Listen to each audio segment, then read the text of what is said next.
ವೀಕ್ಷಕರೇ, ಕನ್ನಡದ ನಟ ಆದಂತಹ ಚಾಲೆಂಜಿಂಗ್ ಸ್ಟಾರ್ ದರ್ಶನ್ ಅವರ ಕೇಸ್ನ ವಿಚಾರವಾಗಿ ಇದೀಗ ಒಂದು ಲೇಟೆಸ್ಟ್ ಅಪ್ಡೇಟ್ ಒಂದು ಬಂದಿದೆ. ಹೌದು ವೀಕ್ಷಕರೇ, ನಟ ಚಾಲೆಂಜಿಂಗ್ ಸ್ಟಾರ್ ದರ್ಶನ್ ಅವರನ್ನು ನಾವೆಲ್ಲರೂ ಕೂಡ ನಾಳೆ ಲೈವ್ ಆಗಿ ನೋಡಬಹುದಾಗಿದೆ. ನಾಳೆ ನಟ ಚಾಲೆಂಜಿಂಗ್ ಸ್ಟಾರ್ ದರ್ಶನ್ ಅವರ ಕೋರ್ಟ್ ವಿಸಿಟ್ ಕನ್ಫರ್ಮ್ ಆಗಿದೆ.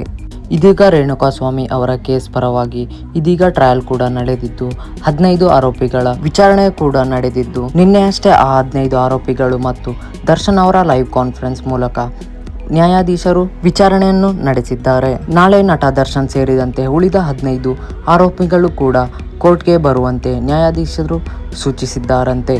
ಆದ್ದರಿಂದ ವೀಕ್ಷಕರೇ, ನಾಳೆ ನಾವು ನಟ ದರ್ಶನ್ ಅವರನ್ನು ಲೈವ್ ಆಗಿ ನೋಡಬಹುದು ಎಂದು ಹೇಳಬಹುದು.